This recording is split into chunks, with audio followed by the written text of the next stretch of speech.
Panibagong araw, panibagong exploration. Naghahanda na kami para puntahan ang bagong lokasyon na aming pupuntahan. Kaya't sinimulan na namin ang biyahe ng maaga dahil malayo-layo ang aming pinanggalingan sa aming pupuntahan. Kaya't samahan niyo ako sa episode na ito upang alamin ang katotohanan sa likod ng misteryong kwento. Umakagat na ang dilim, kaya't sinimulan na namin hanapin ang lugar kung saan matatagpuan ang abandonadong mansyon na sinasabi nilang malas at puro kababalaghan. Dito daw matatagpuan ang mansyon sa pinakadulo ng kalsada na ito. Inabot na nga kami ng dilim at tila malapit na kami sa aming pupuntahan, puno ng pananabik at takot. Pagkadating namin sa dulo ng kalsada na ito ang bumungad sa amin. At sa dulo ng kalsada na ito, nakatayo ang isang tumbok mansyon. In Feng Shui, a house whose front door aligns directly with the street, na kung saan dito nakasentralize lahat ng kamalasan katulad ng Sheki, sa English, killing energy, and health and wealth issue. Noong 90s, itinayo ang napakagandang mansyon na ito na pagmamayari ng isang masaganang pamilya na ang padre pamilya ay isang magaling na negosyante at ang ilaw ng tahanan ay isang kilalang tagapaglingkod ng Diyos sa isang simbahan. Simula daw tumira sila sa lugar na ito, samot-saring pangit na karanasan ang kanilang sinapit. Nakiapid si sekretarya kay Padre de Pamilya at nang matuklasan ng asawa nito ang nangyari ay hindi niya kinaya ang depresyon at siya'y nagpakamatay at uminom ng asido sa kanilang banyo. Narito pa ang ibang kwento ayon sa tagabantay ng lugar na ito. May time na naglilinis ako dyan sa loob. Kulang talaga mag-isa. Ako ang naglilinis. Ako ang nakakaramdam. Ako ang talaga. Nararamdaman ko na parang meron ka sa likod ko na kilabot talaga yung aking mga balahibo. Malingo naman ako ng ganun, hindi ko naman nakikita. Pinakausap ko sila. Sabi ko, huwag niyo naman akong takutin. Alam niyo naman, ako lang sakripisyo dito sa lugar niyo. Pati isa pa, tagaan ko ang lugar niyo, sabi ko ng ganun. Pinasok namin ito eh. Tapos may time na maririnig ko dyan sa loob. Wala man tugtog natugtog siya. Lakas niya, ang lakas ang tugtog. Ako naman, hahanapin ko talaga yan kung saan yung nagtugtog na yun. Wala naman. Paglipat ko naman sa ibang kwarto, yan na naman, natugtog na naman siya. Yung pala, nung mabalitaan ko naman dyan sa labas, mahilig daw pala yung may-ari ito magtutugtog. Tapos sa madaling araw, naririnig namin talagang nasirit ng nagdidilig talaga, didilig ng halaman. Kasi puro halaman dyan sa na yan eh, maraming halaman sa paligid na. nadamatay na ganun ang nangyayari dito. Minsan yung asawa ko sa likod, nag-aayos ng motor niya, walang kahangin-hangin talaga, biglang isinara ang pintuan. Pang ilang may-ari na? Pangalawa. Yung una, Yung unang-una naman, ayun yung nagpakamatay. yun ang nagpakamatay. Kasi Dahil dun, may dahil affair. nga dun sa sekretarya na kinalantari ang sekretarya. Yung sumama, ito naman si lalaki din na stroke. Ang bahay na to, marami na ito na bibilihin. Hindi naman siya gawa lang. Siguro sa sitwasyon ng type ng bahay, maraming nagsasabi na malas. Matapos kong marinig ang mga kwento tungkol sa bahay na ito, mga kwentong puno ng kababalaghan, kamalasan, sumpa at trahedya, hindi ko maiwasang mangilabot. May nagsasabing may magkapamilyang nagpakamatay dito. May nagsasabing isinumpa ang lupa kung saan ito itinayo at ang pagkakatumbok nito raw ay malas sa simula pa lamang. Habang pinapakinggan ko ang lahat ng ito, ramdam ko ang bigat ng presensya sa paligid. Tila ba ako'y pinagmamasdan, pero sa kabila ng takot at pangangamba, hindi ko uurungan ang hamon. Ako'y papasok sa bahay na ito, hindi para patunayan na matapang ako, kundi para tuklasin kung ang mga bulong ng kahapon ay may katotohanan o kung isa lamang itong alamat na nilikha ng takot at imahinasyon. So guys, papasukin na natin tong haunted mansion na ito. So kaya siya naging haunted kasi marami nang nagpakamatay dito. So ito, kung makikita nyo, ito yung mga dadaanan natin na daanan papasok doon sa may loob. So kung mapapansin nyo, malalaki yung mga puno niya. And then ito yung pinaka-entrance niya papasok doon. Tapos ito, puno din. Tapos sa may kabila, puno din. So ito, beranda to. Pinaka-beranda, o diba? Maganda pa yung bahay. Pero guys, mabigat yung pakiramdam dito pag pumapasok ka. Ayan, o, tulad yan. Tingnan nyo. Oh. Yung mga structure ito, lumang-luma na itsura ng ng mga aparador. Tapos pagpasok mo dito sa gilid, ayan, may kita mo, mga sira-sira na. Yung kisa may bumabagsak na rin. Tapos dito, ayan, pinakakusina nila. Maganda pa rito guys. Ang kaso, napabayaan lang talaga to. Maganda siya, oh. Ito yung mga structure niya pagdating dito sa kusina. Pagdating naman dito, hindi ko alam kung pantry ay kitchen. Ay, ito CR. Ang laki. Malaki dito. Tapos, pagdating dito, mga aparador din. Maid's room. Okay. May mga sapot na guys. Oh. Diba nakikita nyo? Tapos pagdating dito, sa kusina, ano yung kanina? Dining room, tapos ito, kusina talaga. Okay. Tapos yun, daanan ulit yun sa labas ata, sa pakabila. So, dito, mapuproceed tayo. Ito, saan daanan to? Ay, ito, pantry.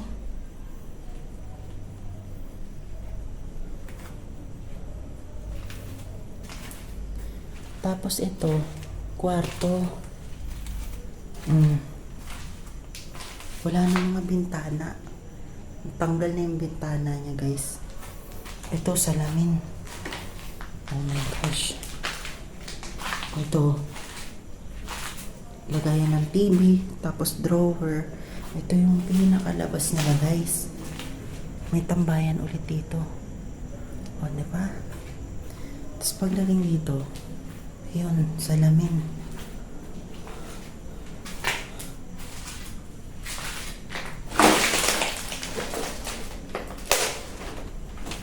Oh my God. Tapos ito yung pinaka nila, sala. Ito CR din. CR. Oh my gosh. Tapos itong pinaka ilalim, ayan, parang stock room. Taguan ng mga gamit. Oh my God, kakaiba yung pakiramdam dito. Dito daw nagbigti yung guys, yung babae. Sinasabi nilang katulong ata. Diyan nagbigti. Tapos pagdating dito, ay ito yung pinaka-entrance. Galing dun sa may main door. Ayan. Tapos pag sinilip natin dito, ayan guys, so pinaka-entrance. Main room. Meron pa dong bathtub. Tapos ito, pinaka sala. O kaya living area or parang guest room din. Oh my gosh. Actually guys, malaki siya. Sa totoo lang, pag dito mo siya tinignan, ang ganda pa. Kaya lang may mga sabi-sabi na nagpaparamdam to dito. Ito yung hagdan, oh. Diba? Spiral yung hagdan niya guys. Tapos ang laki. Compare nyo naman yung chinelas at paa ko. Malaki. Ito siya. Ayan. Tapos ito yung chandelier nila. Oh, diba? So guys, solo exploration tayo ngayon dito. So, mag-explore lang tayo. Tabi-tabi po. Mag-explore lang po kami. Ito oh. Ang ganda pa ng bahay nyo. Ito yung unang kwarto na mapapasok mo once na pumunta ka sa unang room. Ayan. Ito. Ito yung pinaka-CR. Ayun yung pinaka-CR niya. Ito may bathtub, toilet, and then shower. Ang ganda. Tapos ito may malaking puno ulit dito. Oh my gosh. And then, ito mga aparador. Oh, diba? Maganda pa guys. Oh. Tapos pagdating dito sa kabila, dito siguro yung kama. Wow. Meron din labasan dito. Pero nakalock. Tapos ito, mga salamin. Okay. So may parking lot to. So guys, solo exploration tayo ngayon and then ay ang ganda ng view rito guys. Kaya lang parang may kakaiba ko. Ito yung pangalawang kwarto. Oh my gosh, ang lamig. Malamig dito. Oh my gosh, ang lawak. Tapos pagdating dito guys, another CR. Oh, diba? Ayun, ang laki ng ano. Ang taas ng bubong. Butas na rin yung kisame. So, pagdating dito, malaking puno ulit dun sa may veranda. Pag sinilip mo dito, ayan siya. Pag lumabas ka di sa veranda, malalaking puno. Ayan. And then, pagdating mo naman dito, mga aparador din.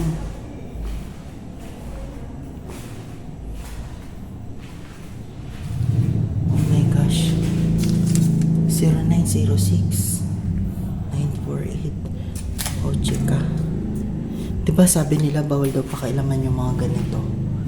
Yung mga calendar. Oh my god, parang bleed to ah. Parang ginamit pa sa ano to, may dugo pa oh. Ano yan? Tingnan mo yung taas guys. Calendar. Tama ba ako? Oh my gosh, hindi ko alam. Tapos proceed tayo sa may kabila guys. Lalabas ulit tayo dito, pangalawang kwarto. Tapos explore natin tong pangatlo.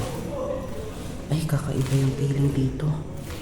Ito yung pinaka master bedroom nila guys. Tapos ito yung sinasabi nilang tumbok oh. Oh, di ba? Tumbok.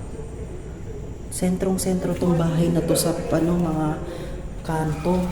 Tapos tingnan nyo to, pang mayaman pa yung ano to? Yung hawakan nila. Parang may natawa. Okay. Baka naririnig lang ano. And then, ito, sa may pinaka master bedroom, ito yung CR nila. Ay, oh my god, sobrang creepy dito, guys. May class picture pa, oh. Oh my gosh. Advisor, nanginginig ako sa takot. 2008. 2008. Tapos ito pa yung mga picture ng mga tumira dito. Oh. Ito yung ano, lalaki sa kwento.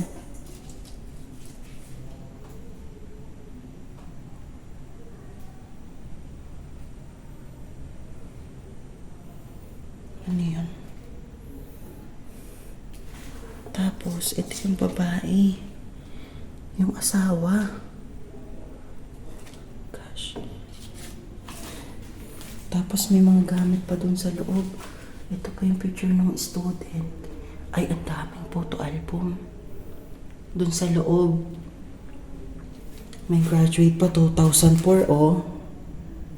Ganyan na siya katagal. Abandon. Tingnan nyo, guys. Ang dumi ng kuko ko kasi inahawakan ko marurumi. Di ba sabi nila bawal daw hawakan to? Kasi nakakatakot pag hinawakan mo daw to. Pero may mga picture pa, guys, oh. Oh, may picture pa ng bata. 1998 pa.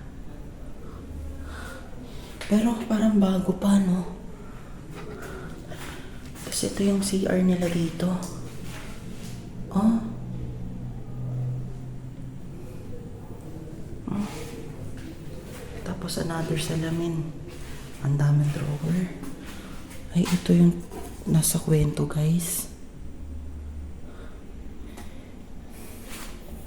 Grabe. Nahihilo ko.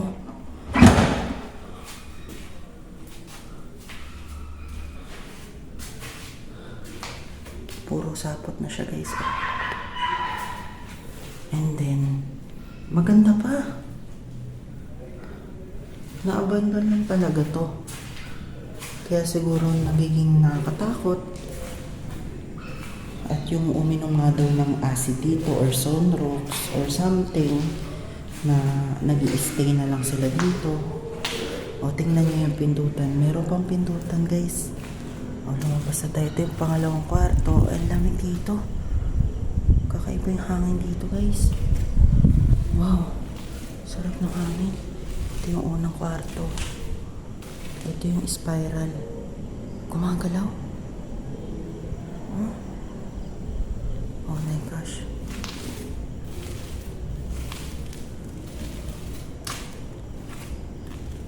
Sayang naman. So guys, dito ko na tinatapos yung exploration ko. So far naman, nakakatakot siya somehow kasi dahil sa mga kwento ng mga nagpakamatay rito. Pero, kung sa mga inyong lugar, maganda pa. Pwede pa siyang tirahan.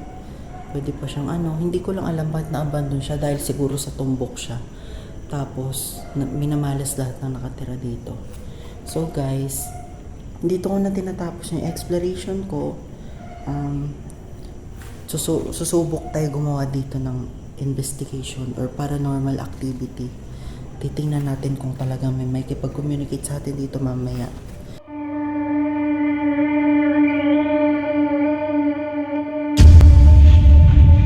Ito gabi nandito po kami para mag-istigan lang.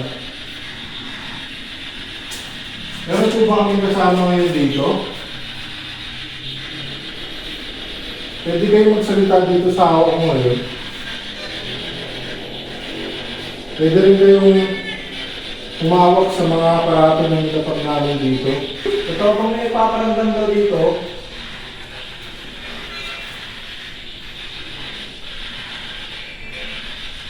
meron po bang nagpaparamdam dito?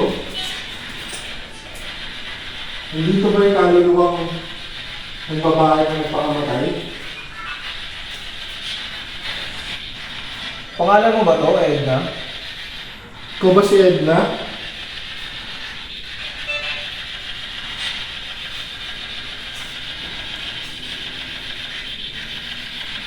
Gago, kung pipiklingin mo ito. Kita mo? Pwede ka bang lumapit sa amin? What po? Ano yung bisira? Mas minaman ko eh. Are you English speaking? Kausapin mo kami ng Tagalog.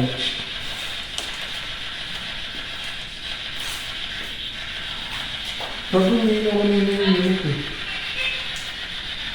Pero isang ganun lang. Pwede ka pa bang lumapit dito sa aparato ng kapag namin? Watch out? Gago, watch out daw, gago. Pwede ka bang lumapit sa amin?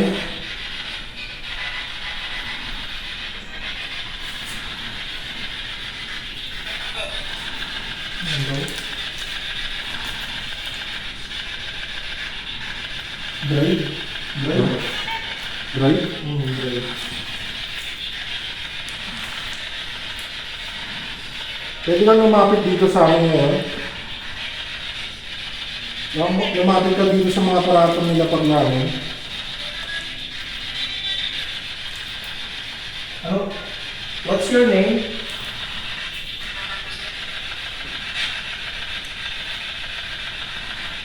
What's your name again? Hello? Hello?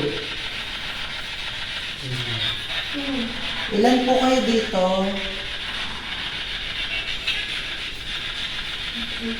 Ilan po?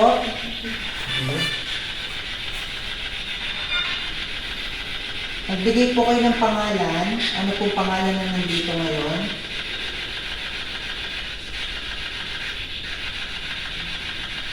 Bibigyan po namin kayo ng prayer basta po makipag-communicate po kayo at patunayan niyo po na nandito po kayo kasama namin. Bigay po ulit kayo ng pangalan. Hello na daw na Edna? Oo, kanina. Edna ang narinig namin kanina. Edna rin yung sa spirit ko kayo. Edna? Ikaw ba si Edna?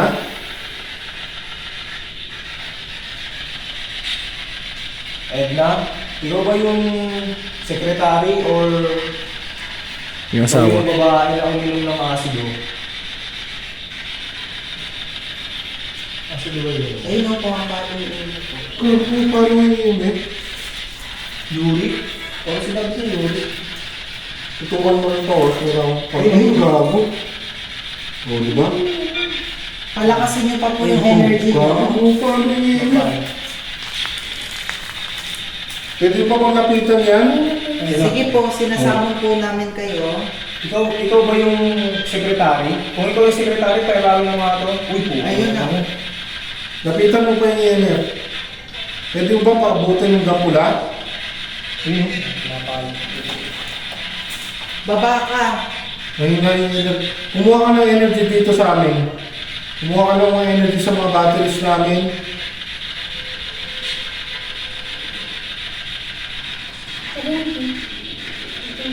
Gago, napitit yung unit. Uwi? Gawin? Ano pa rin ang mga pagkakalapit yung mga dito? Ano po ulit pangalan nyo? Edna po ba talaga yung pangalan nyo? Napitik yung EMF. Ano po ba kayo? Spirit, good spirit, element? Ano ba? Element yung narinig ko.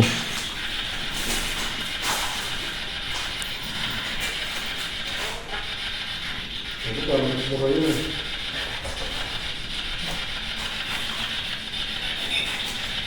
Sige po, lapit lang po kayo dito. Kung Edna pangalan mo, pwede ba malaman namin? Sorry po, paano mo? Yun. Sige po, lapit pa po kayo dito. Ilan kayo dito? Ilan po kayo? Pag isa po, pailawin niyo po ng isa. Phone daw. Yan. Phone. Ayun, rempad. Phone? Tapos ito. Opo, gumagamit po kami ng telepono ngayon. Yan. Pwede mo bang lapitan yung mga iba pang aparato na ninapag namin? O paano na siya? Oh? Kumuha ka pa ng energy dito sa amin. We need energy. Oh my God, kinilabutan ako. Ha? We need energy. So, Kailangan spirit niyo po talker. ng energy para po mapagalaw niyo yung mga equipment. Yes? Yes daw. Yes.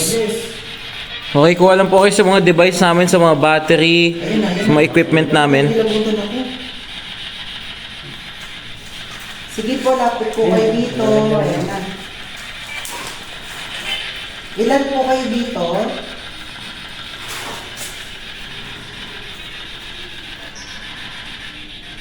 Hindi po ba kayo makatawid dahil po nagpakamatay kayo?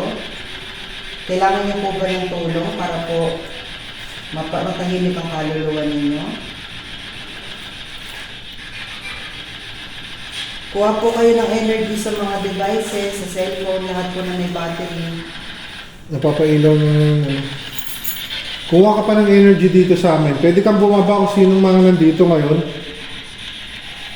Sige po. Pwede ba namin kayo makausap? Akin na ito. Energy, Penelope. Ano ulit yung Penelope? Hindi ko alam.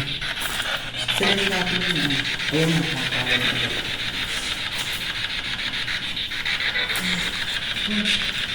Edna, pag nandito ka pagalawin yung mga gamit.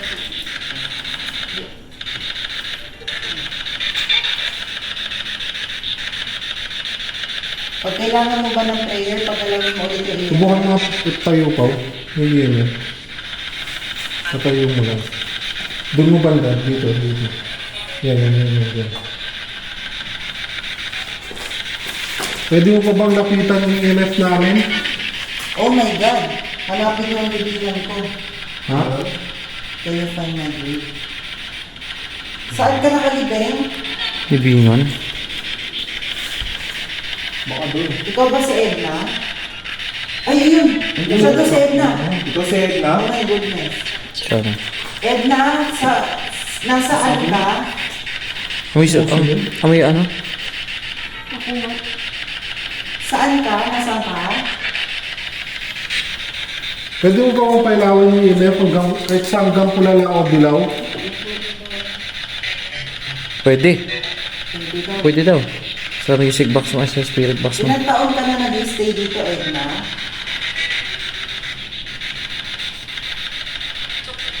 Ilang na yun? Dito ako ba?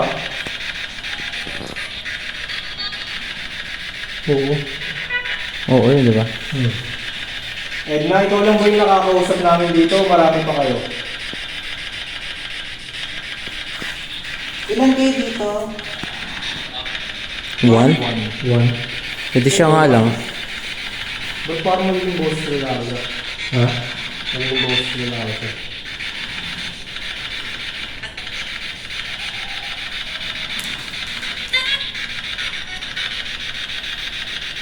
Pwede mo pa bang lapitan yung EMF na nilapag namin? Pag lingon ko, Kuya JC, hindi ko sa gilid. Tapos bigla labas na spirit ko. Sabi niya, see? Kasi parang niya ano na ako gumanon. Uy.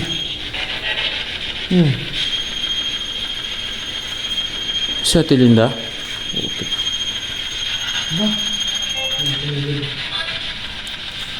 Last 1 minute, alis na kami. Get out na daw. Wala na. Get out. Alis na kami, walang susunod sa amin.